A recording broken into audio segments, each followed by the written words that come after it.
The audacity of Dennis Smith. Oh my God! Oh! Shut it down! Let's go home! Take down Winston! Oh, Dennis! Don't do it to him!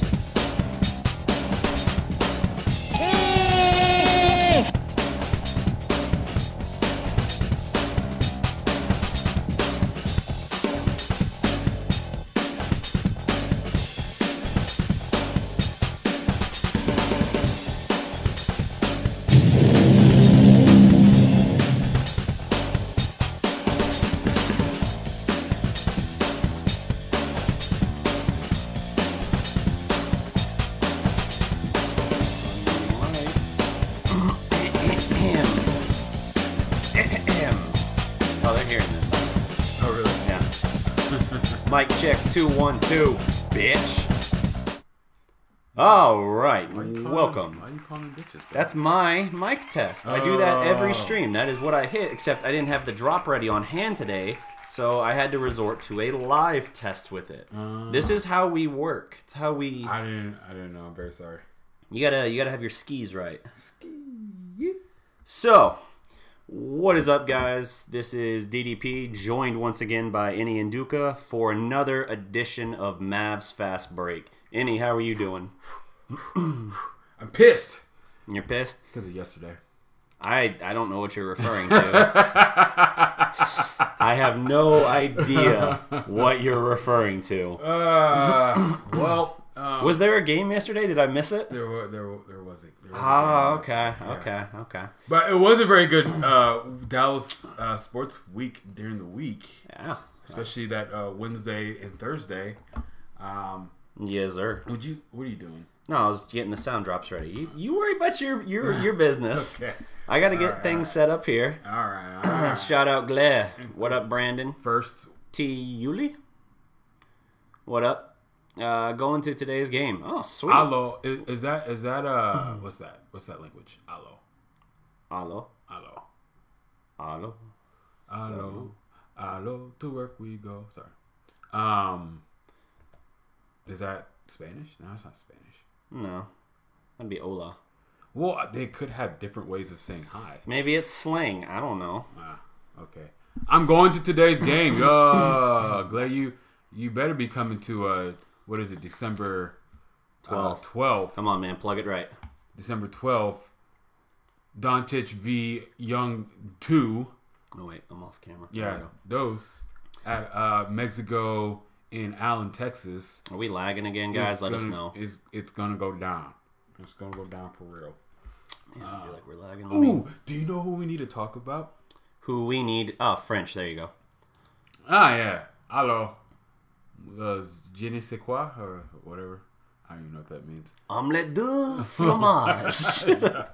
But you know who we need to talk about? Who? Old dude on Twitter. Old dude on Twitter. But perhaps the worst Doncic take of all time. Okay. The dude who calls himself a NBA prospect guru. Okay. Who said he would draft Doncic in the second round. He says that now? He says that, and he doubles down on that.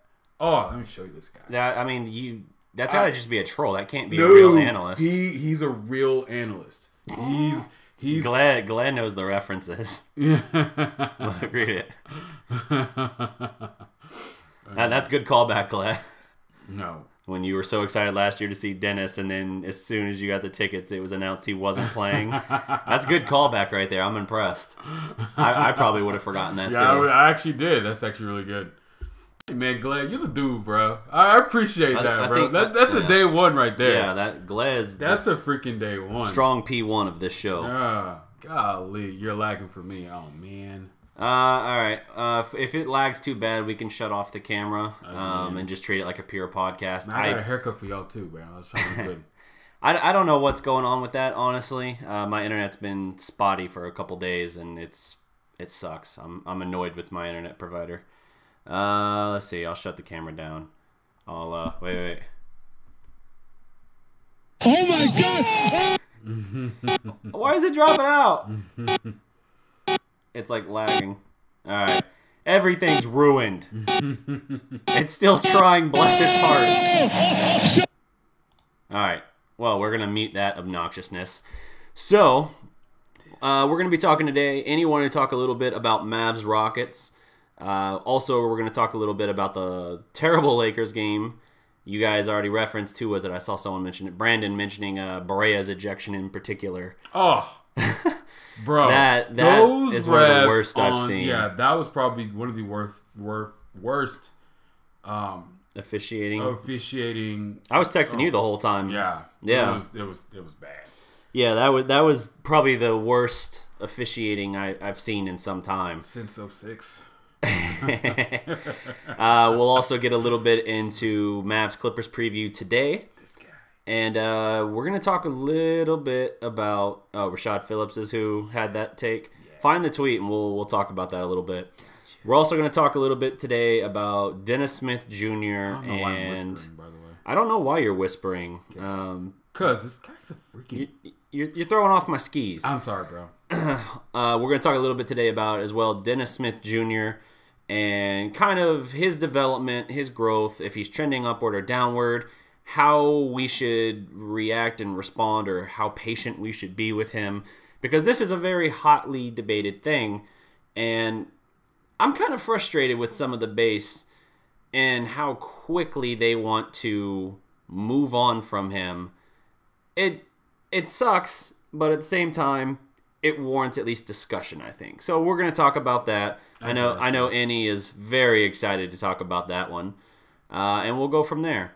Yes. So, Enyi, let's kick things off first with Mavs-Rockets. This was, I think, Wednesday night. Yes, Wednesday the 28th. Mavs got in that ass on down there in Houston. You don't got to get that graphic with it. I'm sorry, but that was freaking entertaining. Yeah, I haven't had so much fun watching a Mavs game.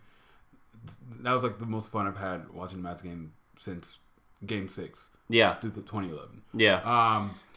I was out of my seat. I was talking trash to Houston fans. Oh, of course. Every time Luka put up a shot, I was just like, it's going in. Yep. Even when that half court shot. Yeah. So, even the one in the third quarter too that looked like it was about to go in, I was jumping all over. It was good, guys. We've made it. We were finally having meaningful basketball played in Dallas once again. Yeah. It's a young team that is coming together. They've been riding a hot streak, and they played like it. Luka, for his point, goes 20 points in 24 minutes, I believe. Mm-hmm. And let me see. I'm pulling up his stat line again here. I know it's a couple days. We won't talk long on the Houston thing. We're just brushing up since Enyi hasn't been on in a minute with us. So Luka was 6 of 11 from the field, 3 of 7 on threes, 6 boards, 2 assists, again, in 24 minutes. 2 ankles broken. Yep. 2 feelings hurt. And added a steal to it as well. To his ledger. That 40-footer before halftime, I mean, that was so cold-blooded. Yeah. I got chills. But he practices that. Oh, yeah, which absolutely. A lot of NBA players do. And that's that stat, too, that I've sent you. His clutch shooting, like buzzer beater or crunch time, he's like... He's ranked 50, number 2. Yeah, he's ranked number 2, and it was like, what, like 57 or something like that? Yeah. 57% from the field in those situations. Luka lives for the buzzer beater. And, man, ice cold. I appreciate the fact that even though they didn't give him the ball early enough, that they still made it a point to get him the ball at the third quarter for him to take that shot again. Yep. Because I think JJ had the ball and he was looking for Luka. He's like, Luka, take the shot, and Luka shot it, and that ball literally went in and back out. Yep. And I wanted the repeat there. Yeah, if that would have went in. Yeah, for real. I would have been like, yo, Rockets, it's done. Yeah, just walk off the court. It's over. Done.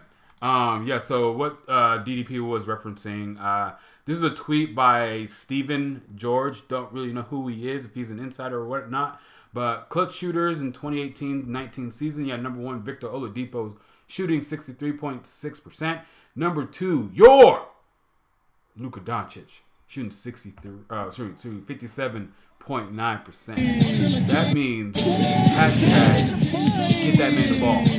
What is it? Give that man. That's a long hashtag. No, that's what you say. All right, so back in hashtag get that man the ball because he is 57.9% in clutch shooting situations. Yeah. So no, I didn't say all of that. The hashtag is get that man the ball. You have to say it really country like from the soul. Yep, that man the ball. No. No, so how it was is I remember it was in college. I think it was 20. It was the year. It was the year of 500 beards. Okay. Yep. And it was against Chicago when Dirk was going off. And every time he was hitting the three, I was yelling in my apartment. I was like, "Get that man the ball!" That's what I was doing. Sorry if that was too loud. Mic check. Sorry, I was just like getting super hyped. I was getting hyped. I was like, "Get that man the ball!" So I started my own hashtag, everybody. So whenever Luka or Dennis or heck Dirk or Maxi or anybody or Harrison Barnes, you gotta show love to Harrison Barnes. He's been playing really well. Harrison Barnes has come on really strong now to the point where I do want to keep him around. Yes, because he is still our best ISO scorer as well. As of for right now. Yes. So yeah, if he's the third guy ultimately, or right now he's the number 2 guy. That's how. If Dennis does come along and he becomes the number 3 guy, that's a really good number 3 option to have. That's a very good. I mean, you got to have a guy number 3 option. Yeah, you got to have a guy that can go ISO, and if he can do that, I mean, he is a good ISO player because the last 2 years, that's all he's been had to do because the team has been that bad. He was going at LeBron too. He was going at him. He was not shying away from LeBron on when we played him on Friday. Most people would have thought he would have probably tried to shoot a lot of jumpers on him, which he did, and he was making it. But he was also going at him too, so I really appreciate that. Harrison Barnes, much props to you, my friend. Yeah. Hey, Skylar Diggs, he can play basketball. Don't talk about how much money he's making. All right, man. I have to. So, is any other thoughts, real quick, on the Rockets before we move the rest of the way into that Lakers topic, which you were starting to transition to, or did I miss this transition point? How does my Luka shoes taste like, son? Yeah. That's what Luka's saying. Luka was phenomenal. James Harden, you can't hold him, man. Luka's the real deal. Luka is the real deal. It was a real deal show for sure. Mm-hmm. So then we moved to Friday night's game against the Lakers. We already touched on it a little bit. Okay. One, Luka Doncic was finally shown to be human. Yes. He looked like every bit the rookie he was finally. Yes. 6 points on the game. Let me pull up his full stat line here. I mean, here's the thing. Usually when a player has a bad game, they're almost bad on all fronts of the game. He still made some good plays defensively. That's what I'm saying. Luka still made 2 blocks in a row on LeBron. 3 steals. Drew the foul on LeBron, which I don't understand why a lot of people don't do that. Like, LeBron's when he gets that head of steam, I mean he can change directions on you, but it's like, I mean, he's a big dude. I understand that too, but let's try to draw that charge on him. I'm surprised they called that too. Yeah, I was. I think Luka is just, even though he's a rookie, I think he's already done enough to kind of start earning some of that respect. Mm-hmm. So, back on that note too, during that Houston game. Where we saw that really soft foul that he got. He was fouled, but it was the one where he was going up and someone brushed him on the top of his head. Yeah, Harden. It was the and one, and like all the Rockets fans like, we didn't even touch him, like what the crap and stuff like that. And I mean, to be honest, it was a soft call. But what got me excited about that was that's the type of call that superstars get. He's gaining that respect. He's perhaps getting to that point now, which is awesome. He needs to. Because we saw last year, Dennis Smith being tossed around the key, and he wasn't getting nothing. And we saw at the beginning of this year too with Luka, he was getting tossed around in the key, and he wasn't getting nothing. But anyway, back to the Lakers. So yes, so beyond that though, Luka did struggle. Yes. I mean, the worst I've seen him struggle. He made some plays in other areas. But 32 minutes, only 6 points on 2 of 13 shooting, 0 of 5 from 3. It happens. 6 boards, 5 assists, and 3 turnovers. So he really struggled mightily in this game. And man, it was painful watching some of these shots. Now, some of these shots he was taking, you could just tell his rhythm and everything was off. Like, his form didn't look right. Mm-hmm. Like, I think he had a pull-up he tried at one point where it, like, clanked off the backboard. Like, it was just like, oh, you're really off if that's what you're throwing up there. And, it didn't help that the Lakers have length and athleticism. Obviously, you're dealing with like LeBron and, you know, at the rim, there was times with McGee where it really seemed to give him trouble. So you just have to work around that. And who is the main guy guarding him in that game? Ingram? Guarding Luka? Luka, yeah. It couldn't be Ingram.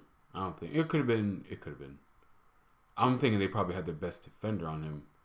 So probably. Well, I didn't watch the game. I watched the game, but wasn't that close to see everything. Yeah.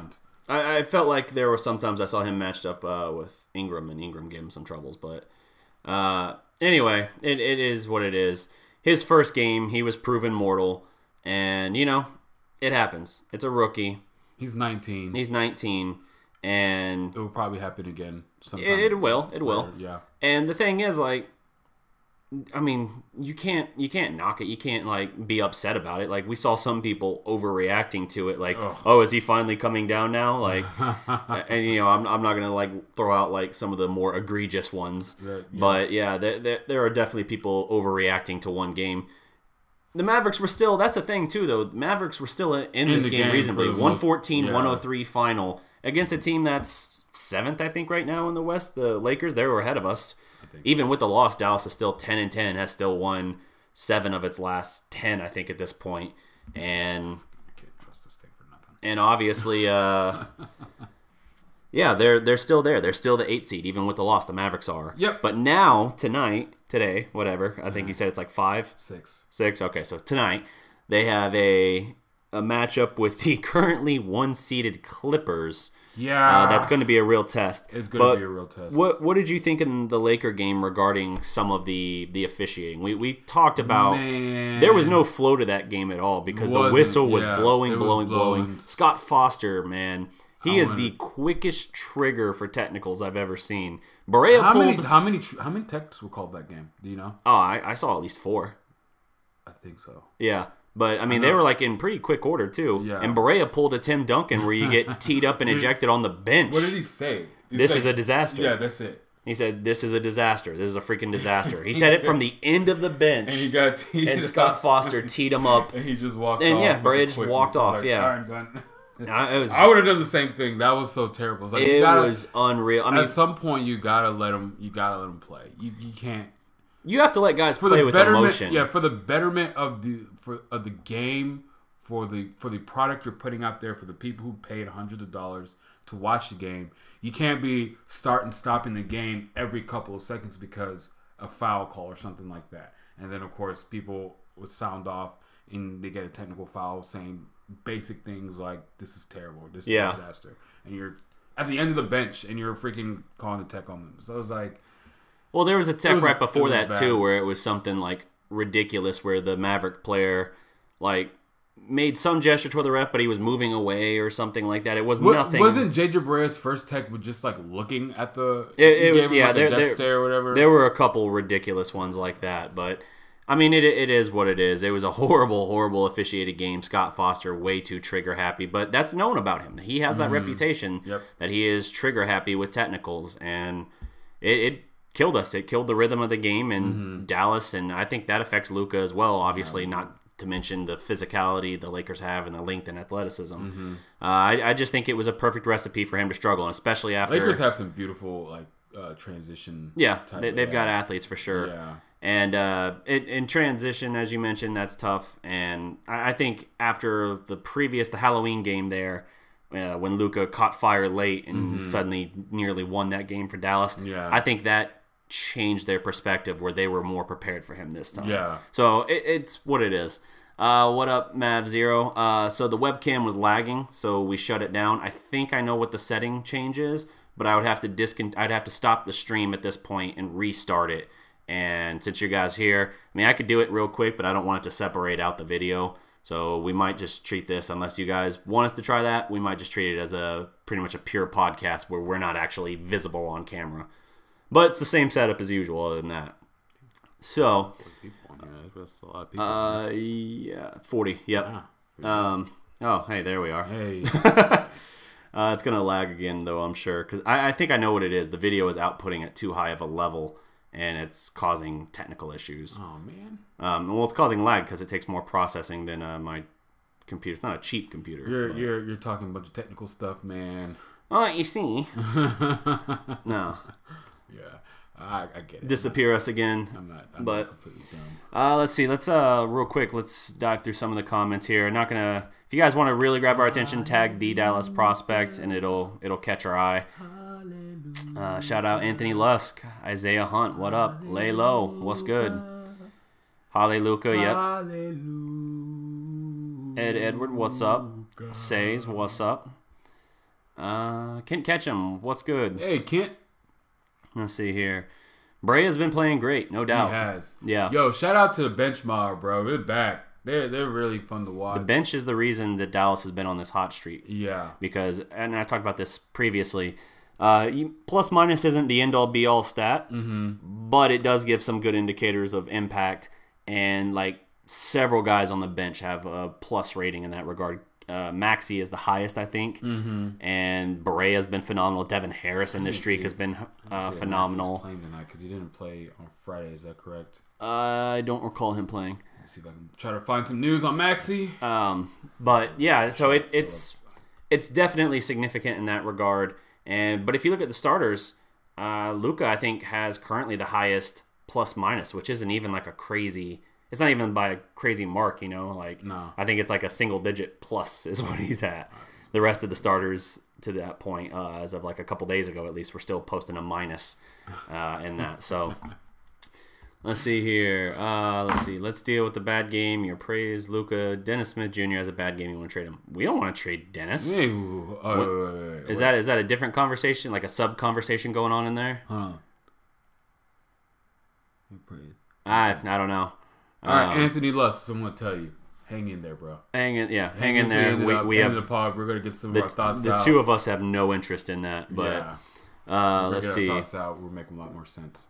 There we go. Isaiah tagging us. We really needed Maxi last game. Yeah, man. We're not very good. No, I'm just kidding. Abraham Young, what's up? Yeah, Maxi's a freaking good player, man. He's exciting to watch. Yeah. I told y'all too. Sneaky athletic too. He was getting best lobs. rim protector. Yeah, best rim protector we got. He's catching lobs. It's great. Shooting threes too. What was that? Draymond. He has the weirdest sound bites. Get on that cam. We can get on the camera, but they don't want to see our faces. Oh, you're covered by the chat on this view. Oh, come on, y'all. There you go. Now you're showing, but it's going to lag is what I'm afraid. So if it starts lagging again, I'll have to hide it. So what we're going to do is we got to stay really still. It's all right. I miss your guys' beautiful faces, though. I dig it. Hey, man. Appreciate you, Mavs Zero. You're sorry to give okay, I'm not going to laugh. I'm not touching that.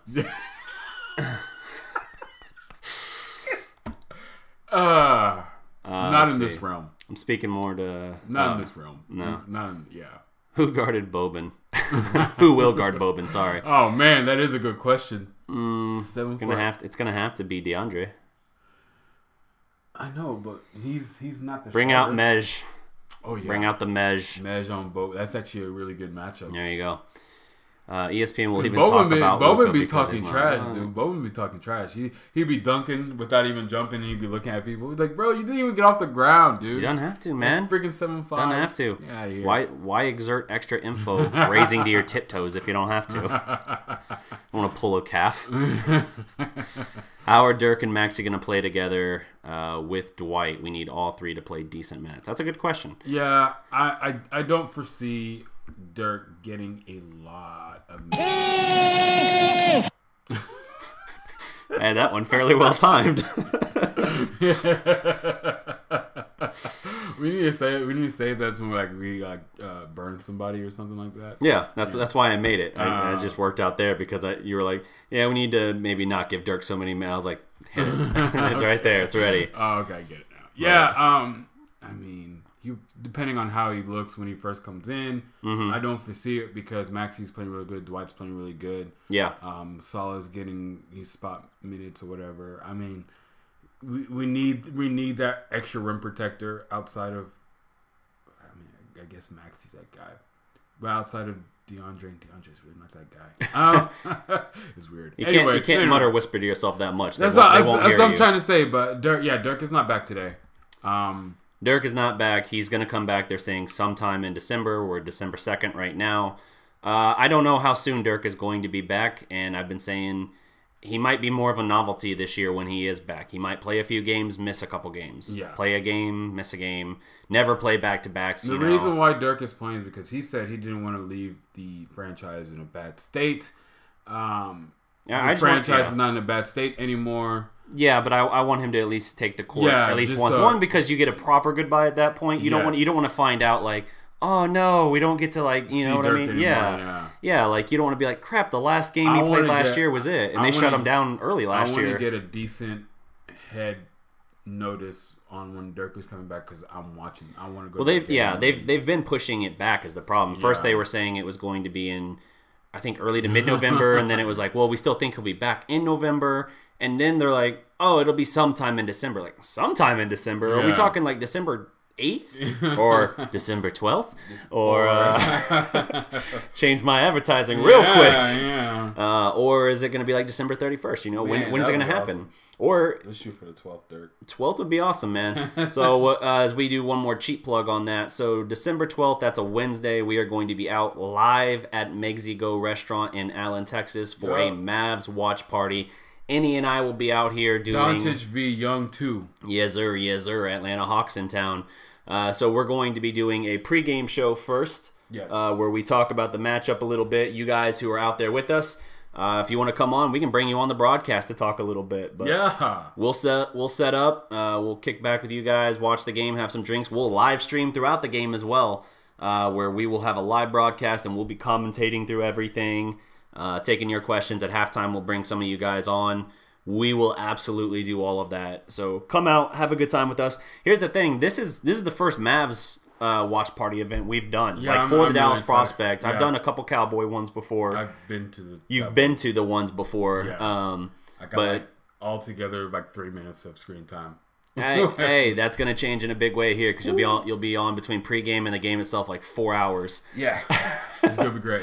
We're gonna have a lot of fun. Yeah, we absolutely will. Unless things go really bad. But here's the thing, so it's Doncic v. Young 2 at the AAC, cool matchup. But because this is the first one of these we're doing, if you guys come out and show support and we have a strong turnout there, we'll be able to do these every month if you guys want. We'll pick our game, we'll go out and we'll make it happen. If it's not a strong turnout, I mean, we're not going to complain. We'll do our thing. But if it's not a strong turnout, we probably don't get invited out anytime again soon. And they will probably hate us. I don't know if they'll hate us, but it's imperative if you guys want to continue kind of building this community with us and everything. Yeah. Turn out, show support. You don't have to. It's not like you're paying us to come in or anything like that. Your presence there makes the venue happy. It makes us happy because we get to talk with you guys and talk Mavericks and all that. We get to watch Maverick basketball, which is actually a fun thing to watch now. Yeah. Above all, man, one thing I really wanted to do with Prospect and this channel in general is I wanted to kind of build a community of just Dallas sports fans who could just talk sports. We can analyze it and we can do all that, but we'll shoot the shit, so to speak, with you guys a little bit as well. So shoot the what? That's an expression. Oh. But yeah, we will absolutely do that. So if you want to continue supporting us, easy way to do it. Come out to Allen at Mexi-Go restaurant Wednesday, December 12th. And watch the Mavericks-Hawks game with us. Kent, it's not tonight. It's the 12th. Yeah, no, December 12th. We got 10 days. 10 days. And I'm about to start rolling out a bunch of new graphics and everything for that as well to further advertise it. So we'll go from there. We'll keep you in the loop. But enough shameless plugs. Let's see here. Pretty selfless. Yeah. Most of the league does. I'm reading Isaiah's comment. Okay. Most of the league doesn't know Maxi, and when he gets big money in the league, they will be like, why him? We need to re-sign him or he's going to go to another team and be overhyped. Maxi, I think, has a very good role here. I definitely don't want to lose out on Maxi. I don't think he takes crazy money to maintain or retain, but we'll see. How much is he getting paid now? Pretty much league minimum or something like that? Something like that. I don't know. He wasn't even drafted. He was just signed straight up. So it's not going to be a crazy deal. Yeah. Let's see here. Like cool meal. I think that pick and pop with Luka will be awesome. Talking about Dirk, I'm assuming, based on the comments around that. I do think we really need Dirk to play a lot. It's tough. I mean, he can certainly help, but I mean, that was one of our... Help with spacing. Yeah, he'll help with spacing because even just in a pick and pop, or pick and just continue to stand there, he'll still. That's probably more like. Yeah, pick and stand. He's got his own gravity to him. Yeah. Defenders won't be able to collapse down on the guy rolling to the rim, and that changes the dynamic. So yeah, it'll be a good with Dennis Smith. You'll have to say Dennis Smith, West, Harrison, Luka, Dirk. That's spacing, bro. Especially how good Dennis is shooting. Shooting, what, 30, 38 some %. You got West shooting pretty good. Harrison shooting the ball, like, really well. Luka doing Luka things. Dirk doing Dirk things, maybe. I mean, it's going to be space. It's going to be space, and everyone's going to eat. It's going to be a fun time. I can't wait for Dirk to come back, man. I mean, like I said, I don't expect him to play a lot. But, you know, just the guy who's been... He's pretty much the grandfather of Dallas sports. Man, he's the guy. Yeah. So it's gonna be fun to see him back. I can't wait. So let's see here. Anthony's asking, why is it that people praise Luka when he has a bad game, but they're down on Dennis when he has a bad game? Why in the fan base on that? I think the reason the fan base views it that way, and we can transition now into Dennis talk. Yeah. So here's my take on it. Luka came out so refined because he'd already been a pro for 3 years. Yep. Even though it wasn't quite NBA level competition, it was higher competition than Dennis ever had to face. Yep. And they've already seen so much now from Luka and his potential. They just assume and they try to unfairly hold Dennis to that same mark. And it's not fair because Dennis he's a guy who... the ball was always in his hands at every level. High school, college, 1 year at college, and even and the first year of his career. Until the very end, they started playing him off the ball a little bit in preparation. But that's essentially what it was. And we knew coming in, he was a very raw talent. It would take time. And it has been detailed. The Mavericks knew he was going to be a little bit of a project to refine to reach his limit. Because his athleticism... is next level. It's going to take time, though, because what I always point to people is if you combine the 69 games he played last year and at this point, I think he's appeared in 18 of the 20 games so far. He hasn't even played 100 games in the NBA yet. He's barely played a full season. And so anyone who treats it as trade him or he's a bust or move on for... No. Definitely not so. He was the 9th pick in the draft last year. We haven't played around in the lottery in decades. 2 decades. And he was second team all rookie year. Right. He hasn't played. Pair that with the fact that he was a top 10 pick. True. It's not like it was Yogi Ferrell, some dude that was in a bad draft class. That draft. Right. That it was a strong last class. Year was a very strong class. And people were still shocked he fell. Yeah. So yeah, I mean we haven't had a lottery guy in 2 decades. There is no way in hell for a 20-year-old we have seen enough to be like, nope, never gonna do it. Never gonna be a superstar. Move on. He's 21. He just turned 21. Just turned 21. Yeah.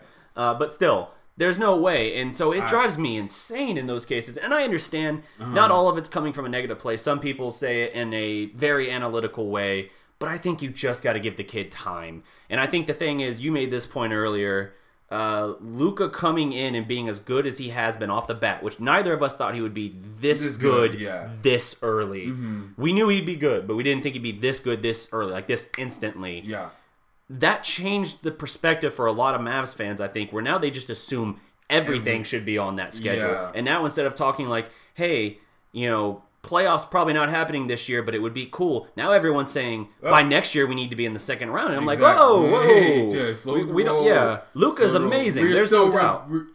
Although we're the 8th seed right now, it's going to be tough. We're still rebuilding. Yes. We are still in the rebuilding process.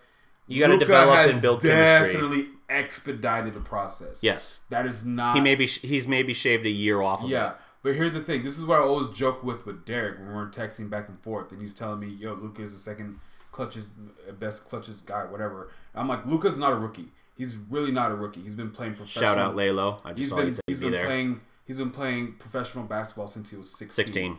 Yeah, Dennis is only his second year playing professional basketball.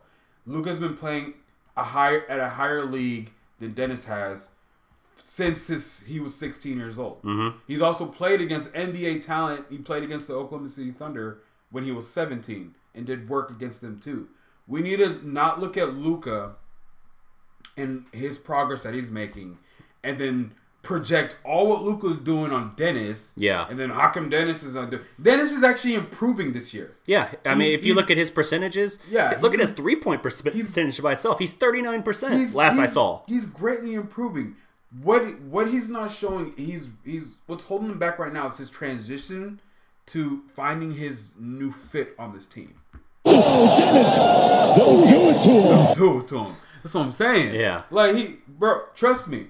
People are tossing about trading him for this guy, this guy. No. He has like his ceiling is up there towards an all-star type player. He might F around, and if we play our cards right, he can be. Shout out Anthony as well. Yeah, a couple people have said they'll be at the event. He can be a, or maybe he he's can be a talking about the superstar. You know, if we play our cards right, because if he can shoot and he's that athletic. Yeah, I mean, here's the thing. In today's modern NBA, you don't have to be a great defender to be a superstar. Look at James Harden.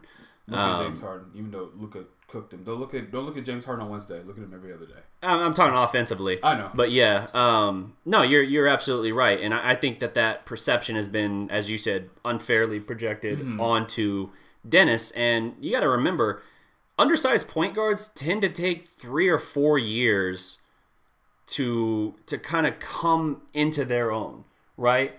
Like, you can't project that. You can't fast track that and assume they're going to be great already. Teague, for example, is one of those point guards. I think it was like his 4th year before he started to break out.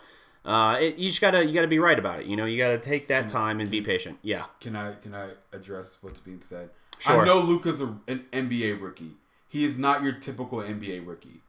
That's what I meant. When I say he's not a rookie, meaning he's played professional basketball. He's coming in and day one has impacted the team that he's been on that won 24 games last year.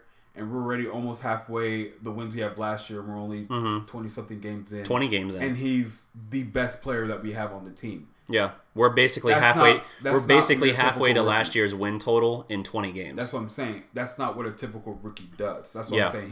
He's not your typical rookie. Yeah, he is literally a rookie. We acknowledge that. Yeah. He just means he's more refined than the average rookie. Yeah. And in terms of NBA readiness, he is not a typical rookie. That's all you're trying to say. He's way ahead of the curve. Yeah. So way ahead of the curve. Yeah. Anyway. So no disrespect at all. Luka is definitely the guy you build your franchise around, but we still contend it should be like a 1 and 1A thing. Yeah. Dennis is that guy. I think Dennis will be great. You just have to give him the time, and again, 100 games is not enough. In the league too, people know who Dennis Smith is. They see Luka and they see Dennis. People are gonna want to come to play for Dallas. Yeah, we can build a team around Luka and Dennis Smith. Yes, let's not, because we're so infatuated with Luka Doncic. The worst thing we can do now is throw everyone else aside and be like, since you're not as good as Luka, the needle's not gonna be moved for you. That's the wrong way to look at it. Yeah, it's the wrong way to look at it. You should be excited that we have Dennis Smith, because Dennis Smith was chosen top 10 and he was the second. He was second team all rookies last year. Should have been first if we didn't have the stupid rule of if you didn't step on the court your first year, then you're still a rookie, a la Ben Simmons. If Ben Simmons wasn't there and considered a point guard, Dennis Smith would have been your first team all rookie. I believe. I think he did better than Lonzo Ball last year. But Dennis is up there. He's up there. I'm not trading him. I don't care who's available. People are saying try to trade him for Bradley Beal. First of all, the Wizards are not going to do that, but I don't want to do that too, because I want to win with the players that we draft, especially the ones that we want to build our franchise around. I'm not looking to just trade everybody off. Well, it's a what-if game when you're talking about trades or drafting a kid or something like that. Yeah. I mean, look how close we came to not getting Luka. When we ended up with the 5th pick instead of at least number 3 like we thought we would get. Yeah. It jeopardized everything. And that's why I hate the what-if game. And I say, no, if you've got a guy that has that potential on your team now, you hold on to what you have and you only worry about the what if when you get there. If you were to if things were to not go right this year, you don't make the playoffs, you get you wouldn't get a first round pick because of the Atlanta deal, but let's say it didn't work out and somehow you wound up with a top 5 pick, which at this point is already crazy. Yeah. But let's say that happened. Thanks. Okay. Now we're in the top 5. Yep. Cool. Now let's evaluate what we want to do. That's when you make your assessment. You don't make the assessment 20 games into the season and say, all right, this kid hadn't even played 100 games in the NBA yet. He's done everything around Luka. Yeah. You don't make that decision. Now here is, and this might be where I differ with you a little bit. Here is where I open the door to consideration. Depending on what you get back. If it's part of a deal that gets you something like a Bradley Beal, then I do it. 24 years old. I guess, but I'm still... Phenomenal player. I understand. I'm just saying that's the only way I would open the door to consideration. Otherwise, I say I have no interest at all. And that's why I have no interest at all in doing that. You don't trade a sophomore for vets. Hey, it's a 24-year-old vet, so you're still getting at least... God, for an NBA player like that, you're probably getting at least 6 to 8 years out of them. But again, that's a super hypothetical, so it's not even a real thing. Wizards are not. Wizards aren't doing it, so it's irrelevant. My point was only if you get a guy like that caliber, then you'd think about it. And by the way, that's only if it's like a part of the deal. Yeah, that's what I mean. If I was running the team, we can start the discussion there. But I'm not starting it for a lot of people in the league. Sorry. As much as we love Luka and we want to build around him, we want to see point guard Luka, whatever. Point Luka, yeah. Yeah. Dennis Smith is a part of this Mavericks future. He is, and the thing for me is Dallas. And you should be excited, people. Yes, Dennis needs to figure out his role. He needs to develop a little bit. And as you said, he's been asked to do something he has never had to do really before. Eduard. Zero chance. No, zero chance. Because Trae Young wants the ball as much as Luka does, and that only exacerbates the problem more. And Dennis Smith is shooting threes better than 39% compared to like 28%. Yeah. This is coming from an OU guy too. Yeah. I mean, I didn't. You can see when you just get up. What, me? No. So anyway, yeah, it's something where you just have to look at the overall picture. Now, Dennis is going to have to figure out his role. Mm-hmm. He's shooting good percentages. He's dealt with some ankle issues, some wrist injuries this year. But they haven't figured out how to play together yet. But again, it's 20 games. Yeah. You got a 19 and a 21-year-old. You got to give them a little more time than 20 games. Figure it out, too, it's going to be fun. Right now, it's like they're taking turns. Yeah. And that's not good enough. And Dennis off the ball hasn't been good enough yet. But again... He's been doing it. If you include the end of last year, when he started doing that, never on Fultz. If you include the last 2 weeks of the season last year when they started working him off the ball a little bit, and by the way, they were in tank mode during then, so I was like, do it, just whatever. Yeah, it's fine. Rolling him out there for that, and then 20 games of this season, you're talking like 30 games he's been asked to play off ball. Yeah, like if that, you can't make an assessment of like, oh, no, he can't do it. Just move on. So. Don't even sweat that. Give the kid time. Give him some patience. He has the potential. Yep. He has shown growth. All of his off-season workouts, his percentages, shooting the ball, 3-point percentage specifically, have gone up significantly. Andy has that. He has that it factor too, bro. He has that demeanor of he's someone that can be a leader of a team. Yeah, he loves the big moments too. I know Luka does, but. The Minnesota game earlier this year, he took over at the end. Mm-hmm. He basically said, "Give me the ball and follow me. Mm-hmm. I'll take us where we want to go," and that's all it takes. It's always good to have multiple of those. Yeah. What happens if one's not having a good game? Right. So, yeah, no issues at all. We got to throw in Harrison Barnes in there too because Harrison Barnes has been solid. Yeah. But yeah, it's frustrating to me, and I'm saying tap the brakes. Mm-hmm. Don't panic. It's very frustrating for me. Don't panic. Yeah, you're a huge Dennis fan for sure, and I like him a lot too. But yeah, don't sweat it. Let's see here. Something to figure out to increase their offensive rating while on the court together. I agree. Mm-hmm. They need to learn how to play together better. But again, we didn't think this was going to be a playoff year, and now it has the chance to be. And they haven't figured it out yet, but who's to say by mid-season they don't start to figure it out and then think how good they can be. I mean, this team they're good. Let's see. It was tough seeing Tyson on the Lakers. Yeah, it was. So here's my only thought on that I'm going to mention from the Laker game, and I meant to mention it earlier, and you just reminded me, so thank you for that, Ed. So basically, Tyson got up for that game. He did. 3 reasons. 1, it's the front office for the Mavericks who snubbed him twice on free agency when they promised they would sign him, and then they instead chased someone else. And that's first and foremost. He always is a little more motivated to play us. 2, we went after DeAndre Jordan the second time, and now DeAndre Jordan was here. He wanted to show up DeAndre Jordan. That's why he had his 6 for 6 field goals for 12 points, and I don't know how many rebounds, but it was crazy production for small minutes in that game. He got up for that game. Yeah, when JaVale McGee fouled out, that was almost a negative. A disadvantage, yeah. So, yeah, I mean, Tyson was motivated for that game, and it wasn't just because he wants to do well for the Lakers and all that.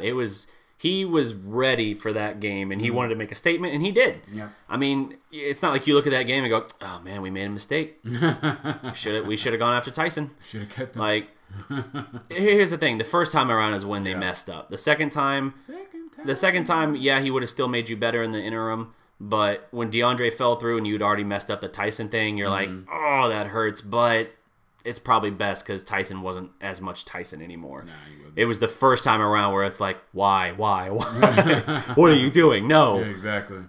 But, yeah. Let's see here.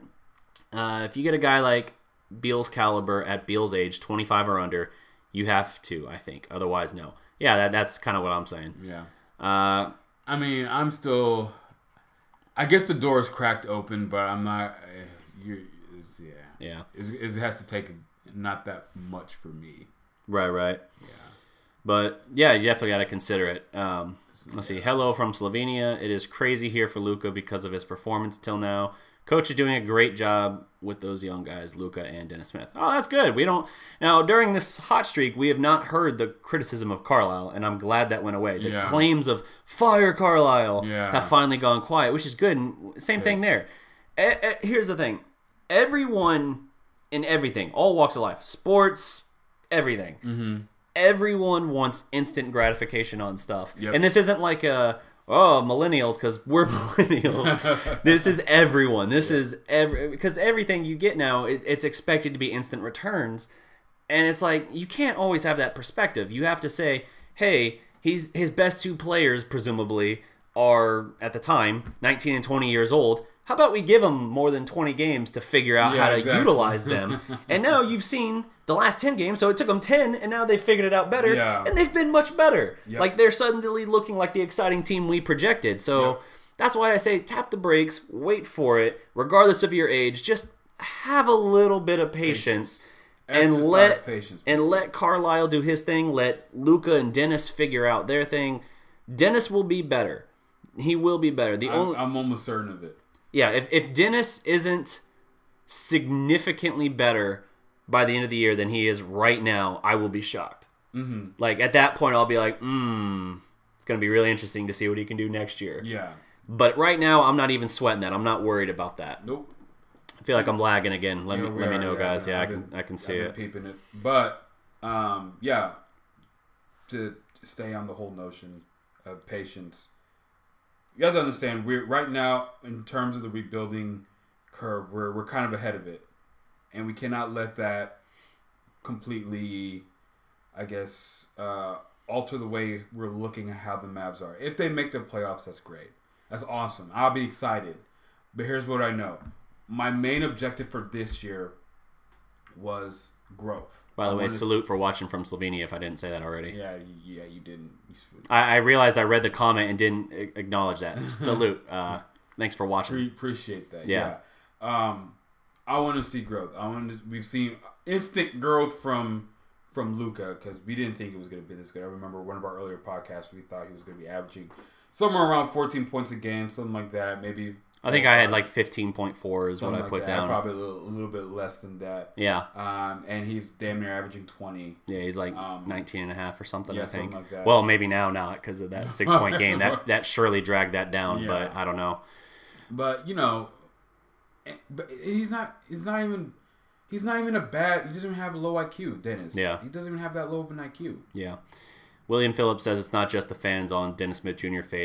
Shade. It's the media also. It is, because that's the narrative and that's what they're running with. They pick up on what the reaction is around the league and around the fan base, and that's what they run with. Yeah. And it's not fair and it's not right, but it's fine because I think Dennis is mentally tough enough to deal with it, and when he breaks out, he's gonna let you know.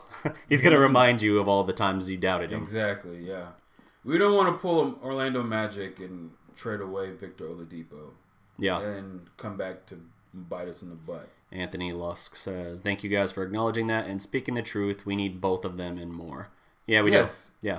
No, we are always. I mean, it sounds obvious to say this, and it sounds like self-indulgent, but I like to think that we are very level-headed on this stuff. I always try to be impartial, even though I'll cheer on my teams and all that. If we mess up or if we're not doing something right, I'm not afraid to call out my own team, and I don't do it in a way where it's like through emotion. I do it where it's like, look at the data, it's not working, or you need to change this or whatever. But you also got to keep common sense and perspective in place as well. Yeah. This isn't NBA 2K. We're not just trade players and whatever. Like, nah, we have to let stuff play out. Yeah. And I think Luka and Dennis, both of them hitting the prime like they should, if they hit in a level that they should, we're going to see some damn exciting basketball in Dallas. Yeah. It's going to be great. It's going to be fun. And all you people who are like, let's trade Dennis, you're gonna be eating your words. Yeah, and here's the thing. And I don't think the words. That's what, I don't think it's the majority of the base doing that. I think it's a loud minority. Yeah, which is because that's mostly Facebook is a very very I mean, Twitter too, but Facebook can be very toxic in some ways. And you get people who are, I mean, you're just talking on emotion, right? Yeah. Like the good thing about social media, whether it's YouTube, we're lagging again.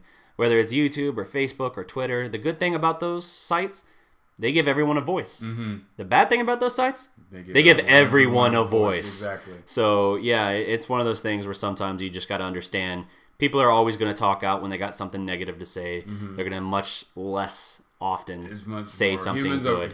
I mean, even in, like, you guys are lovely, delightful people. We love all of you. But, even in the comments sometimes, the people who are the loudest or the commenting the most will be the ones who take exception to something we say.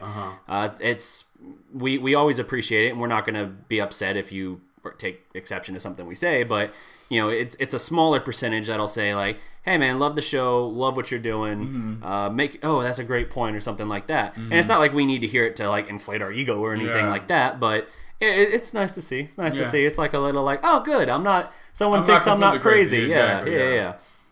Adam Proctor, what up? I appreciate that. He's the West Virginia fan, so we were on opposite sides of the fence the other day. He's in West Virginia. West Virginia. Yep. But yes, thank you, sir. I will be doing a stream on that. I will be doing a stream on that later today for the college football playoff and the Big 12 championship game and all that. Lord fan. But that's all right. It's all right. Right now, there's a reason I'm decked out, and it's not just because of the news of the day. It's because I knew my buddy was coming over, and he was a Longhorn fan. Unbelievable. We're talking Mavs. Yes, we are. Back on the Mavericks. That was my brief aside. Yeah, so let's see here. Dennis just turned 20 to 21, and you're talking about BBIQ, basketball IQ. Oh, I think he's talking with someone in the comments, because I was gonna say we didn't mention basketball IQ at all. Yeah, I mentioned basketball IQ. Oh, you did? Someone mentioned. Someone said Dennis Smith is athletic as hell, but he has a low basketball IQ. Yeah, you can't worry about that right now. And I don't even think he has a low basketball IQ. It's not as high as Luka. It's not where Luka's level's at, but it's not as bad as. Do we think Dennis Smith Jr. is lazy? No. You didn't see. Never. I'm not. I think we can actually compete. But Dennis Smith Jr. needs to step up his game so he can compete in the playoffs. Man chased down the block when you're up 20 points. Yeah, that at the end of the Rockets game, No, I don't think he's lazy at all. I think he's just trying to adapt to his role, and that comes with time. By no means do I think he's lazy. Do I think as a young player, sometimes emotion can get to him and affect Like his performance? Yeah. Yes, but you'll see that with Luka. Yeah. You'll see Luka turn the ball over or miss out on a rebound, and he won't run down the court. He'll be kind of frustrating. It's just a young player thing. It's not lazy. You guys got to know that these people have been playing basketball for a long time, and they've been playing it for one way for a long time. Dennis has been the point guard, end-all, be-all of his team. He didn't even go to a big-time college program. He went to NC State. He was the end-all, be-all of that team. This is the first time where he's not, the best ball handler. Yeah. So it's going to take a little bit of an adjustment. Like imagine you do one thing one way, right? You are, I don't know, some engineer or something, and you've been an engineer for your whole life, and up until you finally land this job, now they're telling you you've been doing it this one way your whole life, but you got to change up the way you're doing it. There is going to be an adjustment period. Although we know you're good at whatever you do, there has to be an adjustment period. I'm not going to get rid of you because you're in the middle of your adjustment period. You're not playing to the level, or you're not working to the level that we think you can be right now because you're making that adjustment. Right. You have to be patient. If he makes that adjustment, if he can play off ball, be more of a complete basketball player, which we're seeing signs of. Imagine, guys. I'm trying to convey my thoughts of everything I've been feeling for the last couple, because this has been going on for weeks now. It hasn't just been since Wednesday or whatever. This has been going on for weeks. People have been saying, we need to trade Dennis or whatever. All this negative talk on Dennis for absolutely no reason. There's no reason for him to be traded right now. There's none. Markelle Fultz has more of a reason to be traded from the 76ers because he's playing like trash and he can't even hardly put up a He's jump got the shot. yips. Yeah. We're not getting that with Dennis. Right. No. Even if Dennis is playing at a level below what he's playing with right now, it's still not a reason to trade him. Yeah. Because he's still young, he still has a high ceiling, and if we play our cards right, he can be at a high level in this league. I'll be a high level point guard in this league. We're not getting rid of him. And if you think we should, all I can say is a good thing that you're not Donnie Nelson. That's it. That's all I can say on that. I'm going to try to be cordial and, level-headed about this. But I'm getting frustrated about it, too, to be honest. My drop is lagging. I had the perfect one dialed. Okay. Wait. Take that with you. That was supposed to go on the heels of what you said, but I didn't want to play. I'm not worried about Dennis. He'll be good. Just got to give him a little time. And guys, keep in mind in the chat, I know there's some heated debate going on the whole subject. We're all on the same team here. We're all, we're all part of the same community. Yep. We want the same stuff. It's all right if we have some disagreements. I'm not saying you can't disagree or debate, but just keep things cordial and all that, because there's no reason. There's nothing. We got good people in our chat. We don't have anyone who's just ridiculous or anything too crazy where they're just negative and just want to be nothing but negative. So let's give a quick preview here before we wrap this up on the Clippers game today. So we touched on it earlier. Potential playoff matchup. So the currently one-seeded Clippers, NBA or the Western Conference's best team so far, coming to Dallas, right? Double AC? Yes, because he was talking about being there. Yes, so they're coming to Dallas, playing tonight at 6 o'clock. That'll be an interesting matchup for sure. I'm curious to see how Dallas responds after a rough game, particularly Luka, how he responds. And, that Laker game is really bad. I want to see how the team responds, because that's, when you're red hot like they were for a little while there, winning 8 out of 10. Yep. When you have a game like that goes so against your way, and, they kept it close score-wise, but it never felt like they were going to get over the hump to me watching that game. So when you have that experience, it kills a lot of that momentum. How do you respond then? Do you keep sliding, or do you stand back up and kind of push back? That's what I want to see from this team, because we haven't had to see that yet. Nope, we haven't. This is a team that's obviously playing above their talent level. This is a team that's playing red hot. No real superstars on their team. I guess the most notable player comes off the bench.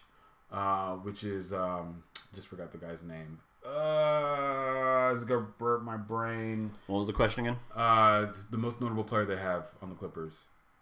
Are you talking about the point guard? Yeah. I never learned how to say his Lou name. Williams. Golly, Oh, you're talking about Lou Williams. I was talking about the Euro. No. Wow, really? Tetrovic or whatever his name is? Nah, son. He's on, former sixth man of the year, averaging about 17 points a game, cold-blooded ice killer. They also have Tobias Harris playing his ass off right now. He's averaging about 21 points. But they also have the breakout dude of the year who's in the running for most improved, which is Montrezl Harrell. You guys, Montrezl Harrell is averaging 16 points a game. That's crazy. That's probably the number one reason why Clippers are where they are right now. This is a guy who's been at the end of the Rockets bench. Yeah. Pretty much his whole career. He probably was somewhere else. But he's playing really well. He's a very high energy type player. So we're gonna have to match that energy. DeAndre Jordan, I see you standing around too much on the block. Someone's wide open for a lob or something like that. I see him standing around too much. He can't do that this game. Yeah, he's not. DeAndre Jordan's effort has been, for me, the biggest frustrating point. Yeah. And this is what I talked about even when all that internal drama and stuff was going on, and that was the talking point. I tried to focus more on like what was happening on the court and not like stealing rebounds from Luka. Like we talked about it, but it was like one show we talked about it, and then from there we were talking about let's talk about his actual effort on the court, not just the rebound numbers or his free throw percentage, which is great. He's like 78% or 77% now. He's come down a little bit. Yeah, he's come down a little, but it's still by far a career high. So yeah, it's just one of those things where I tried to focus on that, and that to me is where the problems are, and that's why I'm skittish about re-signing him in the summer. But we'll see. We'll see where things stand at that point. In the meantime, I'm just gonna focus on what we got, what we're doing now, and if we can get more out of him in that regard, that'll help us a lot. That'll help continue to shore up the defense, which has gotten better during this recent win streak. And if they can keep building on that, then maybe they can stay in the thick of the race. How much do you know about the Clippers other than what I just said? Not a ton. We haven't played them yet, and I think Oklahoma City played them once. Do you know what their starting lineup looks like? Other than, I'm not sure if Shai Gilgeous-Alexander even starts for them. I don't think he does. It's probably Pat Bev. I don't even know who they have other than the players we mentioned. Pat Bev, Tobias starts at the 3 or 4. Yeah. Let's see. Pulling it up here. Guys, don't forget, as we stall, to like the video, subscribe to the channel if you haven't already. We are definitely as you're pulling that up too, doing as many of these videos as we can. Elliot Dub, I know you said you want to do a impromptu watch party. That sounds like a good idea, but we got something for you. December 12th, Mexi-Go restaurant in Allen, Texas. I'm not sure how far away that is for you, but we are doing Luka v. Young 2. Yep. Mavs versus Hawks. We're going to be doing pregame, and we'll be doing a full live stream watch party. Yep. Everyone who's there with us, they can jump on, they can talk with us. We can have them on the broadcast if you guys want. We can do all that. It'll be really... Should be fun. Yeah, it'll be fun. But so, yeah. We don't have anything ready for tonight. Not for tonight, but we'll definitely have that in 10 days. Yeah, so I'm not sure there was how a many good people we question can there. get around today, but for sure Wednesday, December 12th. I would love to see you there. I like this question from Elliot. What do you think? Yeah. He says, by the way, I'm liking what Brunson is doing in these spot minutes. Is there room for him to flourish on this team? And then Says follows that up asking why Harris gets more minutes than him right now. Harris gets more minutes because he has more trust with Rick Carlisle.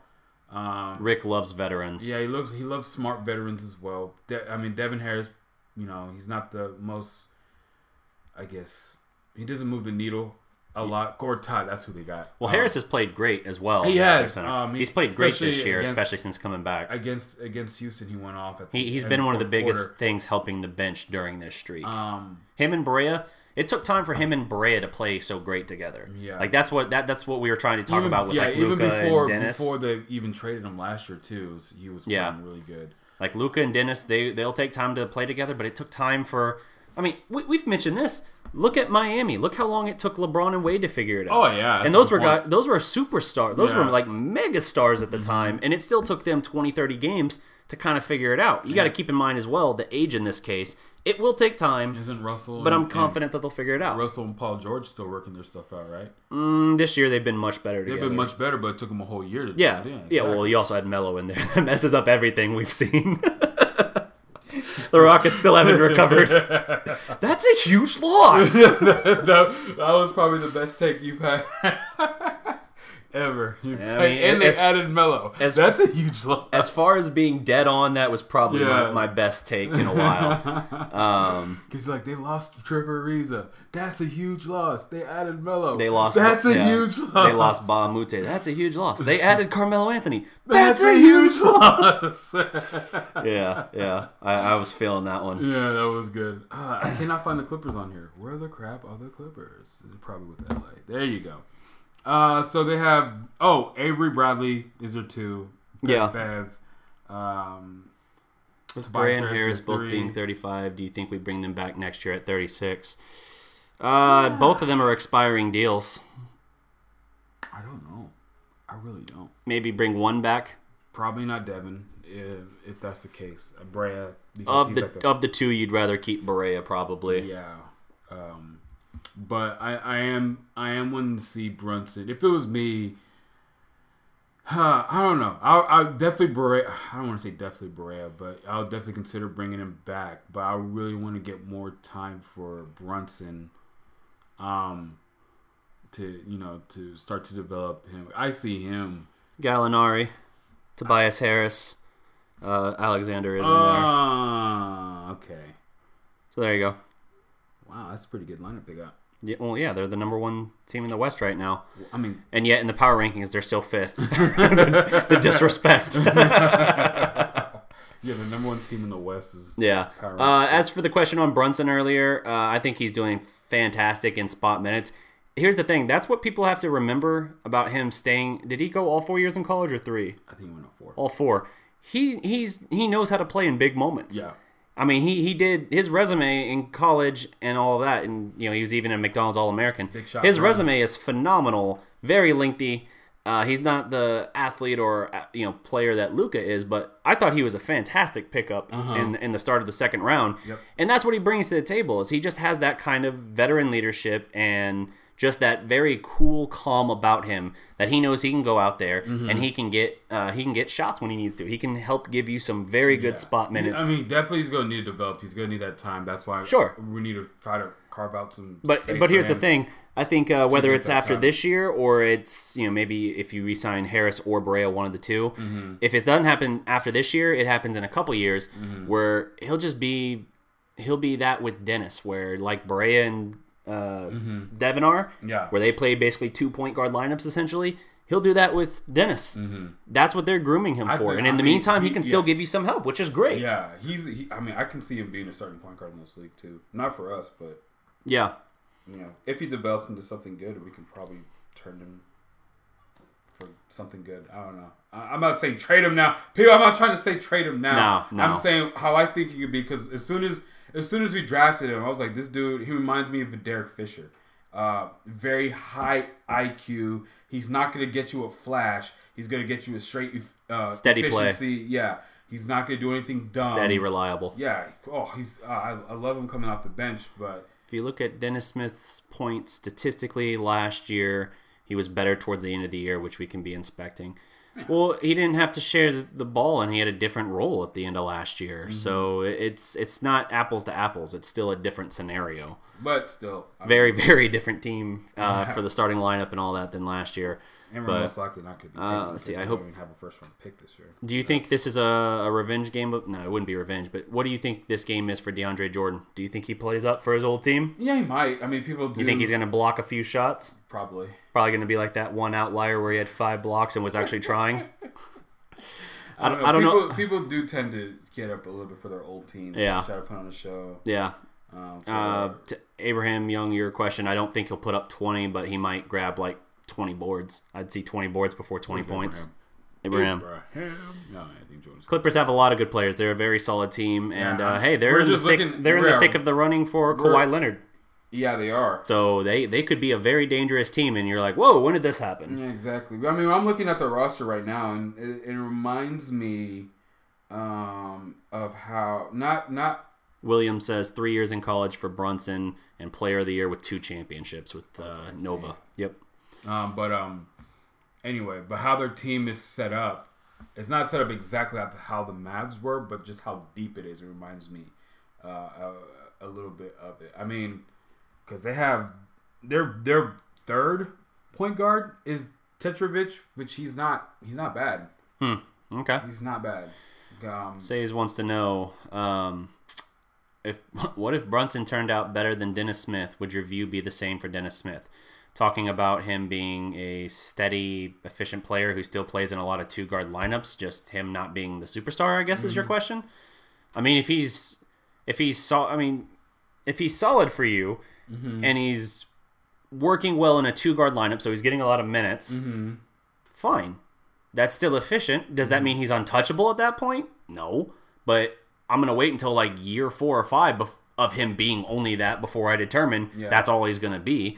And then if you re-sign him, you're not having to re-sign him to a superstar contract anyway. So it's a moot point, I think. I'm not worried about that. If that's what he ends up being, then you remove, by that point, obviously you remove the untouchable label. But yeah, good credit to Doc Rivers. I've been really down on Doc Rivers. Sorry, I'm reading. I'll believe it when I see it. I'm talking about playoffs. I'll believe it when I see it. I mean, he's doing well. He's doing well right now. Yeah, I mean, he had 2 seasons where he was great. And in the Clippers, he's been overrated. Oh. I don't have the drop. You should get one. What? Huh? If my computer would process these drops faster, they would be decent. Take that with you. That's funny. Okay. But Greens from Slovenia. Man, we have another person from Slovenia. Oh, what up? Shout out Marcus. Tonight's a big game. We'll be watching what's going on with Maxi. Is he playing? I tried to look that up. I haven't heard yet if Maxi's playing. He didn't play last game. They need him. He is a huge part of. I mean, like I said, he's the best plus-minus player on the team right now to this point in the season. And he needs to get more minutes. And when Dirk he's questionable for today. Okay. When Dirk does return, they're going to have to figure that out. But you can't sacrifice too much of Maxi's minutes. Nope. It's going to be tough for them to figure out how to manage Dirk, Powell, and Maxi. But they're going to have to do it. Maybe you cut into DeAndre's minutes. And if he's not trying anyway, why not? I know, exactly. I mean, you'll lose something in rebounding, but it's a balance for sure. We'll see if Rick can figure that out. But anyway, wait. Let me read this one last comment, and then we're going to wrap this.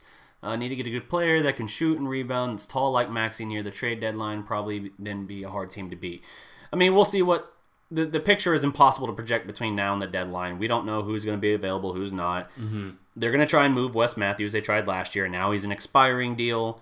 I think a little bit easier. I think that more than likely Wes Matthews is moved, and you'll get something for him. What? I don't know. I'm not expecting a significant player in return, we can discuss but maybe that. a good role player. Yeah, we'll talk about that. We'll cross that bridge when we get there. Yeah. But so much can happen from now till then. Yeah, February. Yeah. But yeah, so that'll do it for this show here. We appreciate you guys for tuning in. It's been a minute since we had you on. We're gonna have to do that more consistently now, especially now that football season is starting to wind down. Yep. I mean, there's 4 weeks of Cowboys games left, obviously, this whole month, but. Once we get to that point, Super Bowl. once we get to that point, we'll have to do these more consistently and everything. And in my opinion, how can we bring back the mid-range? Modern basketball is all about layups and threes. Still love the game, but it's not the same. The thing is, it's going to be a while before that swings back, honestly, because it's just now starting to really lean into everything in between. And the Rockets really popularized that. Like, if you're not shooting right at the rim, might as well just shoot. I mean, in threes.